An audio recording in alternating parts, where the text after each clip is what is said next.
Good afternoon everyone. हम half yearly के लिए रिवीजन कर रहे हैं and we have done chapter number 1, chapter 2, 3, 4, 5। ये पांचों चैप्टर्स हमने रिवाइज कर लिए हैं। Now in today's class we will revise chapter number 6, that is triangles and its properties. Again I will be sharing the video which I have made already for the previous classes. जो भी हमने chapter 6 जब हमने complete किया था, so we revise that chapter at the end. So मैं वही video आपके साथ शेयर करूँगी जिसमें कॉन्सेप्ट्स आपके रिवीजन के लिए वो सारे कवर अप हो जाएंगे। क्वेश्चंस जो हम असाइनमेंट्स और एग्जाम्पलर के ले रहे हैं, मैंने उनको सॉल्व कर लिया है। सोल्यूशन की एक्सप्लेनेशन मैं इस वीडियो में सिर्फ शेयर करूँगी आपके साथ। So we will start with the only explanation of the solution which I have already solve. Questions को मैंने सॉल्व कर लिया है, सिर्फ उसकी एक्सप्लेनेशन मैं आपको इस वीडियो में दूँगी। ऑल्दो मैंने सॉल्व सबसे पहले असाइनमेंट के क्वेश्चंस किए थे, बट हम एग्जाम्पलर से स्टार्ट कर लेते हैं। Explanation page number 155, example number 2। अगर आप इसको ध्यान से पढ़ो, in an equilateral triangle ABC, AD is an altitude, then 4AD square is equal to। देखो आपको क्या क्या गिवन है, फिर से बोल रही हूँ, ज्योमेट्री है। जो चैप्टर 5 में बोला है वही चैप्टर 6 में भी अप्लाई होगा।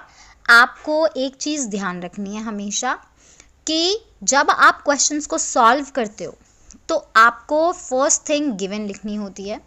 क्वेश्चन में अगर कोई वैल्यू पूछी है तो आपको लिखनी होती है। सपोज करो मैं आपको BC की वैल्यू पूछ लेती हूँ, तो आप लिखोगे BC is equals to question mark. अगर आपको कुछ टू प्रूव करने के लिए बोला जाता है तो आप उसको नेक्स्ट लाइन में लिखोगे टू प्रूव, और उसके आगे लिखोगे कि आपको प्रूव क्या करना है। थर्ड चीज़, आप उसको प्रूव करने के लिए खुद से अगर कुछ कंस्ट्रक्ट कर रहे हो, कोई लाइन ड्रॉ कर रहे हो, किसी चीज़ को एक्सटेंड कर रहे हो, कोई पॉइंट शो कर रहे हो, वो आपका कंस्ट्रक्शन में आएगा। जो आपने क्वेश्चन में डायग्राम जो मेंशन है, फिगर जो मेंशन है, उसके अलावा कुछ एक्स्ट्रा ड्रॉ करा है तो वो कंस्ट्रक्शन में आता है, और उसके बाद आप प्रूफ स्टार्ट करते हो। यहाँ पे भी वही सेम चीज़ है कि आपको सबसे पहले तो गिवन पे ध्यान देना है कि इक्विलेटरल ट्रायंगल ABC है। इसका क्या मतलब होता है? इसका मतलब होता है AB is equals to BC is equals to AC। तीनों साइड्स इक्वल होंगी और वो आप ट्रायंगल के अंदर शो भी करोगे। हम साइड्स को कैसे शो करते हैं अभी मैं आपको सोल्यूशन में दिखाऊंगी। AD is an altitude.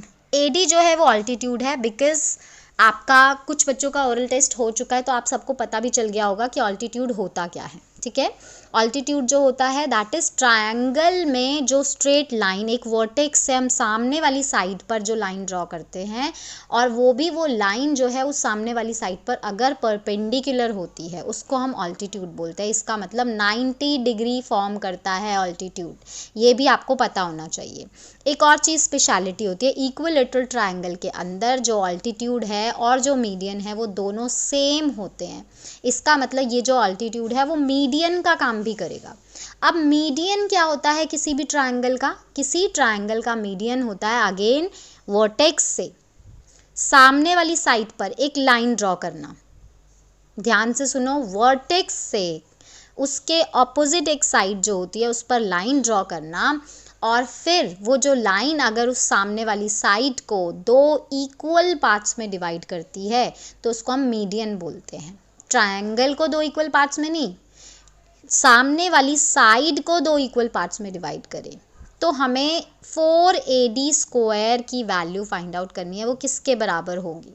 Will it be 2BD square या फिर BC स्क्वायर या 3AB स्क्वायर या फिर 2DC स्क्वायर? मैंने यहाँ पे फिर से वही सेम चीज़ है। सबसे पहले मैंने गिवन लिख दिया, इक्विलेटरल ट्रायंगल है, ट्रायंगल ABC, AD परपेंडिकुलर है BC पर क्योंकि ऑल्टीट्यूड है, और दूसरी चीज़ मैंने सोल्यूशन में यूज़ किया है कि ऑल्टीट्यूड उसका मीडियन का काम भी करता है। तो यहाँ पे ये जो AD मैंने ऑल्टीट्यूड ड्रॉ किया है ये BD पर 90 डिग्री भी बनाएगा।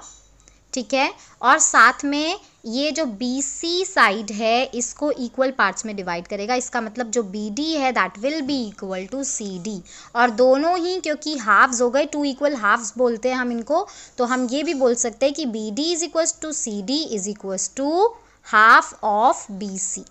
ठीक है, एंड एक और चीज़ हमें गिवन है, ऑल्टीट्यूड बोला है तो इसका मतलब ये गिवन है कि ADB is equals to ADC is equals to 90 degree. ये भी हमें गिवन है ना। अगर हम सोल्यूशन पे आते हैं और हमें प्रूफ क्या करना था, 4AD स्क्वायर की वैल्यू फाइंड आउट करनी थी, तो हम उसको टू प्रूव में नहीं लिखेंगे, क्वेश्चन में ही हम लिख सकते हैं 4AD square is equal to question mark, जो मैंने नहीं लिखा है बट आप लिखोगे।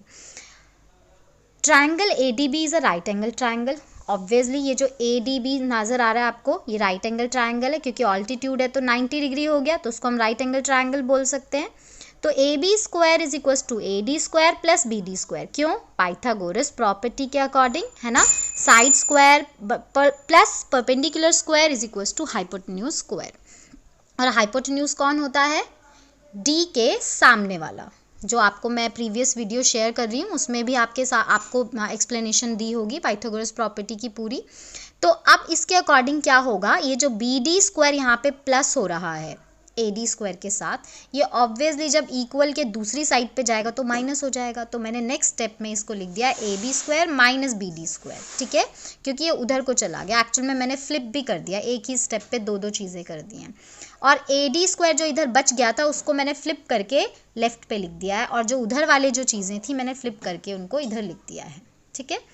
अब नेक्स्ट आते हैं एक्सटर्नल इक्विलैटरल ट्राइंगल के अंदर मीडियन और ऑल्टीट्यूड सेम होता है, तो इसकी वजह से AD मीडियन भी हुआ, और मीडियन का क्या मतलब है अभी एक्सप्लेन किया है, BD is equal to CD is equal to half BC। तो क्या हम यहाँ पे BD को हाफ ऑफ BC लिख सकते हैं, बिल्कुल लिख सकते हैं। तो मैंने यहाँ पे BD की जगह पे हाफ ऑफ BC स्क्वायर लिख दिया। अब जब मैं इसको सॉल्व करूंगी I will get AD square is equal to AB square minus BC square upon 4, ठीक है। ये सॉल्व किया, ब्रैकेट ओपन किया है, क्योंकि स्क्वायर करूंगी तो सबको करूंगी, BC का भी स्क्वायर होगा और नीचे जो 2 है उसका भी स्क्वायर होगा, दैट विल बी 4। और उसके बाद फ्रैक्शन आप सबको सॉल्व करना आता है, I will not explain this, क्योंकि हम ये चैप्टर नंबर 2 में भी कर चुके हैं। LCM लेते हैं, फ्रैक्शन बनाते हैं और उसके बाद हम इसको अच्छे से सॉल्व करेंगे। नेक्स्ट चीज़ जो मैंने यहाँ पे करी है वो BC की जगह पे मैंने AB लिख दिया। क्यों लिखा, बिकॉज इक्विलैटरल ट्राइंगल है और उसके अंदर सारी साइड्स इक्वल होती हैं, तो ऑब्वियसली AB BC AC सब बराबर है, तो मैंने BC को भी AB बना दिया। तो now 4AB square minus AB square, कितने AB स्क्वायर बचेंगे, 3AB स्क्वायर। तो इस हिसाब से जो 4AD स्क्वायर है वो किसके बराबर आ गया हमारा, 3AB स्क्वायर के। नेक्स्ट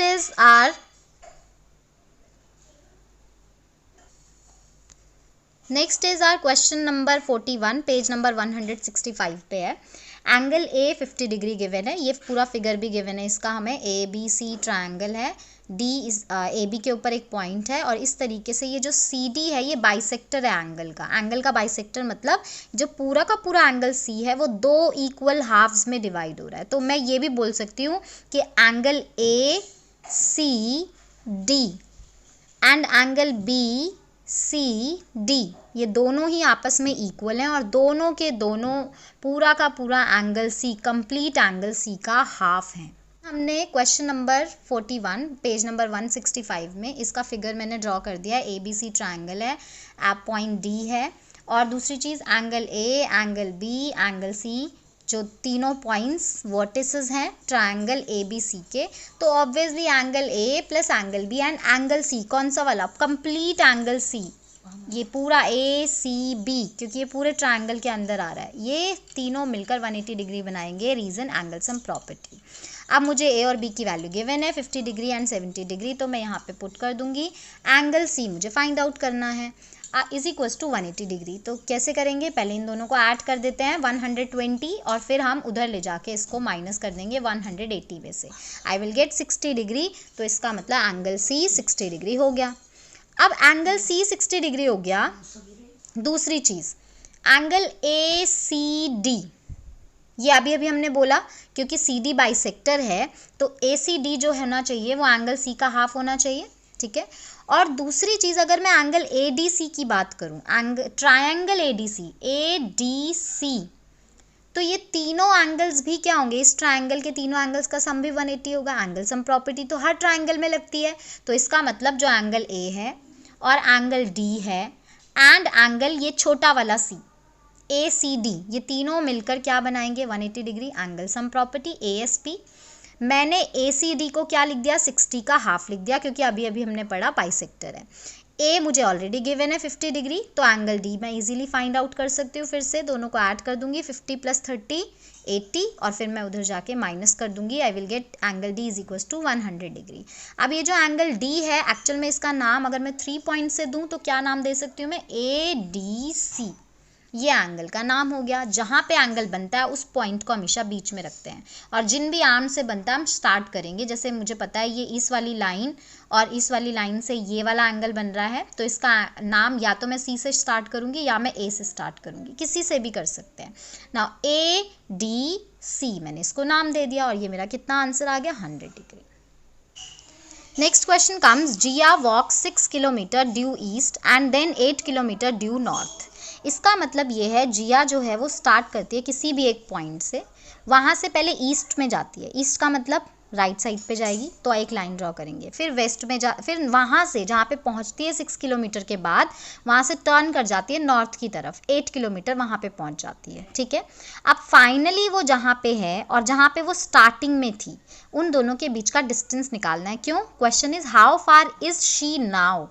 ठीक है, इज शी फ्रॉम मतलब अभी वो कितनी दूरी पर है, कितने डिस्टेंस पर है, फ्रॉम हर स्टार्टिंग प्लेस, अपने स्टार्टिंग प्लेस से कितने डिस्टेंस पर है। तो अभी मैंने यहाँ पे क्वेश्चन का सबसे पहले तो फिगर बना दिया है। ओ से उसने स्टार्ट किया, जिया ने सबसे पहले ईस्ट यानी कि राइट डायरेक्शन में गई, वो ए पे पहुँची 6 किलोमीटर चलने के बाद।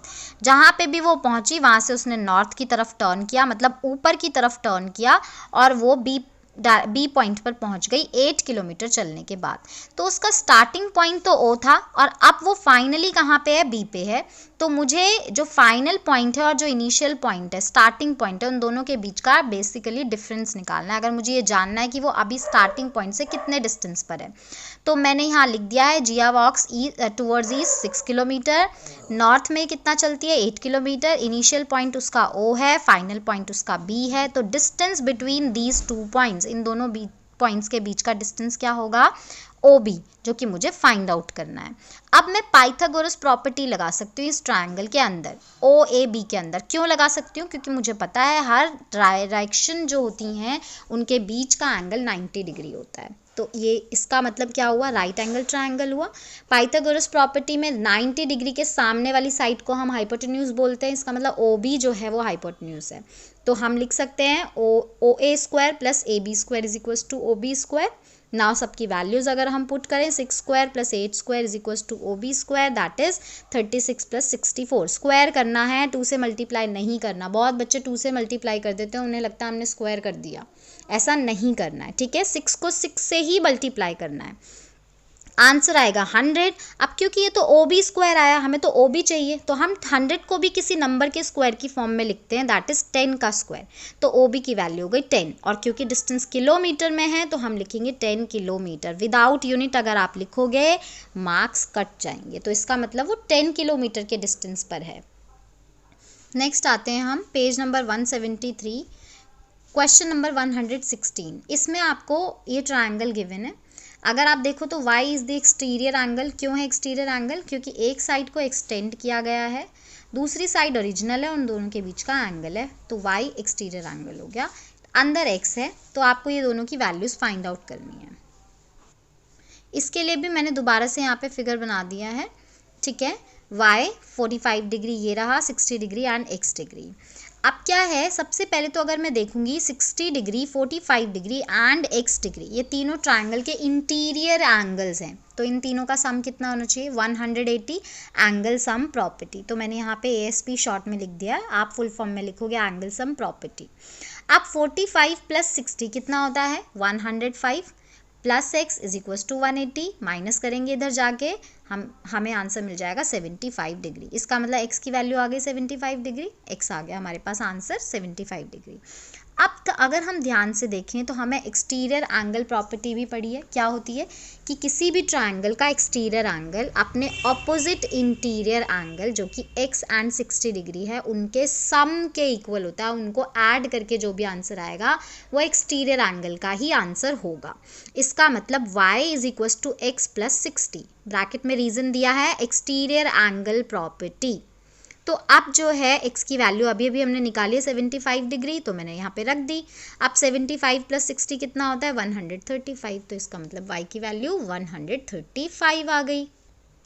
अभी हम आते हैं असाइनमेंट के क्वेश्चन पे। Question 25 179 page number. अगर आप इसको ध्यान से देखो तो आपको x की वैल्यू फाइंड आउट करनी है। क्वेश्चन में इजीली डायग्राम फिगर से ही पता चल रहा है मुझे x फाइंड आउट करना है।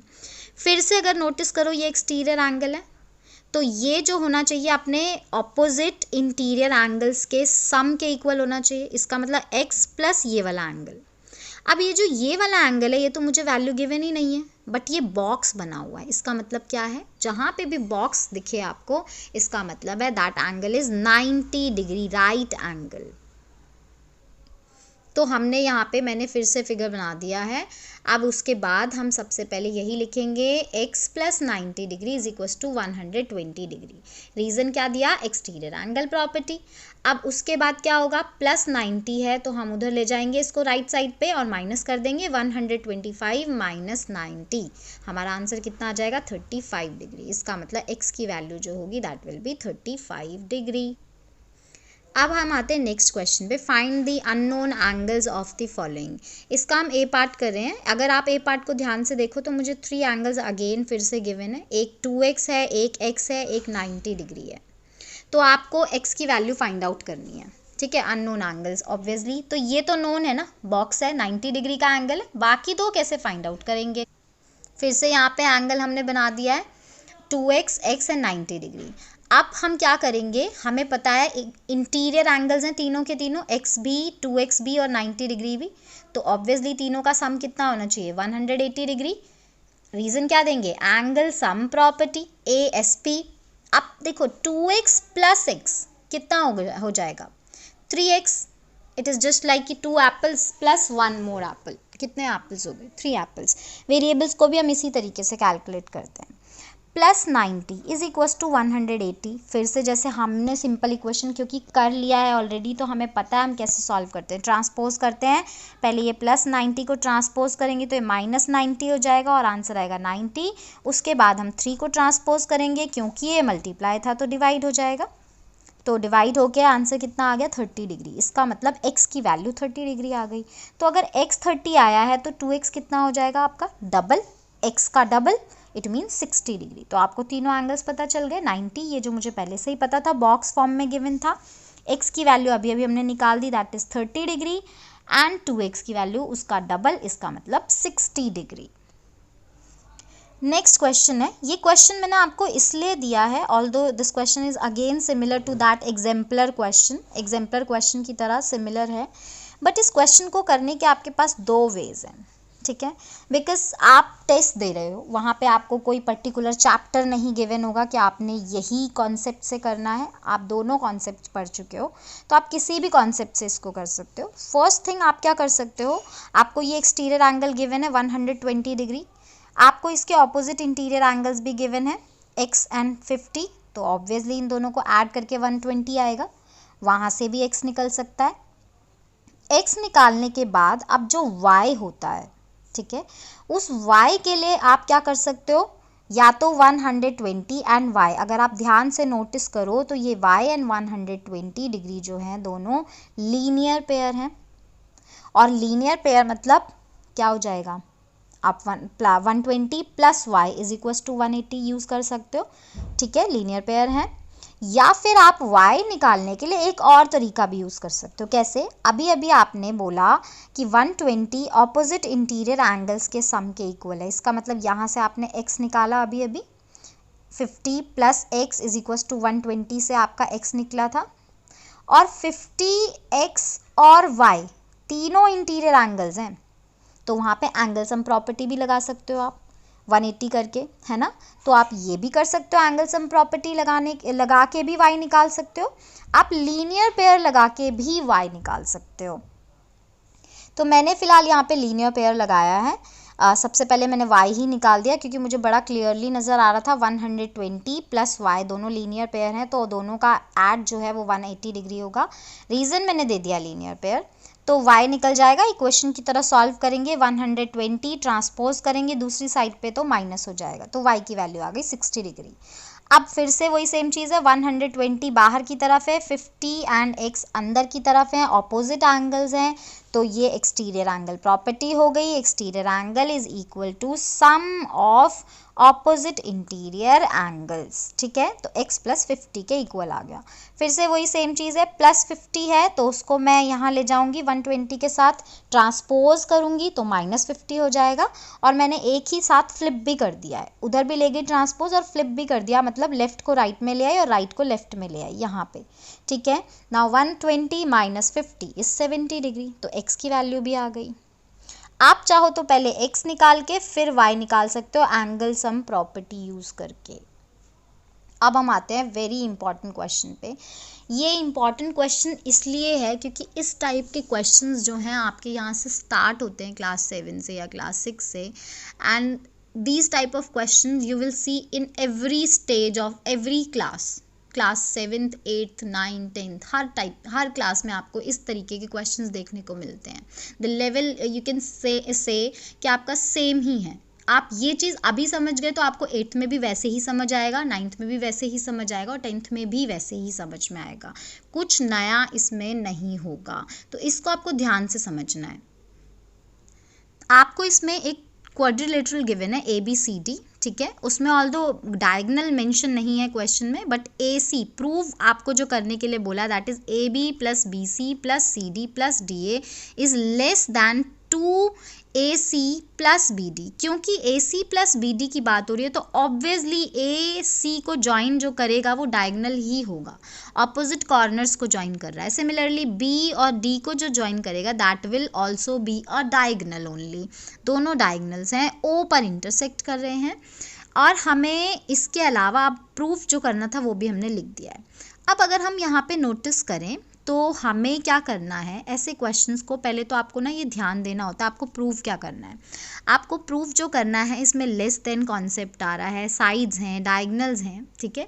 कहीं ना कहीं आपने जो लेस देन वाला है वो कहाँ पे पढ़ा है, आपने पढ़ा है लेस देन वाला कॉन्सेप्ट कि दो साइड्स का जो सम होता है वो तीसरी साइड से बड़ा होता है, या मैं ये भी बोल सकती हूँ कि एक साइड जो होती है, जो थर्ड साइड होती है, is less than sum of two sides, कुछ भी बोल सकते हैं। थर्ड साइड जो है वो टू साइड्स के सम से छोटी होती है, तो हमने ये यहाँ पे बोल दिया। अब क्या है नेक्स्ट थिंग, तो मैंने वही कॉन्सेप्ट यूज़ किया हर ट्राइंगल में। यहाँ पे 4 ट्राइंगल्स दिख रहे हैं, AOB, BOC, COD, AOD, सब में मैंने वो कॉन्सेप्ट लगाया। मैंने लिखा OA plus OB is greater than AB, third side से बड़ा आ गया दोनों का सम, क्योंकि मुझे टू प्रूव में ये लेस देन वाला साइन चाहिए, और जो साइड्स हैं AB, BC, CD, DA ये सब लेफ़्ट पे होने चाहिए, एंड ये जो डायगोनल हैं वो राइट पे होना चाहिए। तो अब क्योंकि यहाँ पे भी मुझे यही सब करना पड़ेगा, OA और OB कहीं ना कहीं डायगोनल का ही तो पार्ट है, AC पूरा एक डायगोनल है और OA जो है उसी डायगोनल का पार्ट है। तो मैं क्या करती हूँ, फ्लिप कर दूंगी, फिर से फ्लिप करूंगी तो AB जो है उसको ले आऊँगी लेफ़्ट पे और OA प्लस OB ले आऊँगी राइट पे, और ये साइन भी फ्लिप हो जाएगा। इट मीन्स ये ग्रेटर देन का साइन था, अभी लेस देन का साइन हो जाएगा। सिमिलरली मैंने बाकी सारे ट्राइंगल्स पे भी लगा दिया। लगाने के बाद हम क्या करेंगे, चारों को ऐड करेंगे। अब ऐड करना कैसे करते हैं, देखो सबका जो लेफ्ट हैंड साइड है इसका AB है, सेकेंड इक्वेशन का BC है, थर्ड इक्वेशन का CD है, एंड फोर्थ इक्वेशन का AD है। इन सबको मैं अलग से ऐड करूँगी, लेफ्ट साइड पे ही लिखूँगी इन सबको। तो मैंने लेफ्ट साइड पे यहाँ लिख दिया है AB plus BC plus CD plus AD less than, फिर सबका लेस देन एक कॉमन की तरह ओनली सिंगल लेस देन लिखा जाएगा। उसके बाद फिर हम क्या करेंगे, जो राइट साइड पे थे सबको अलग से ऐड कर देंगे हम। तो मैंने सबको अलग से ऐड कर दिया। ऐड करने के बाद हमें क्या दिखा, सारे के सारे डबल थे, OA, OB, OC, OD, तो सबको डबल डबल कर दिया।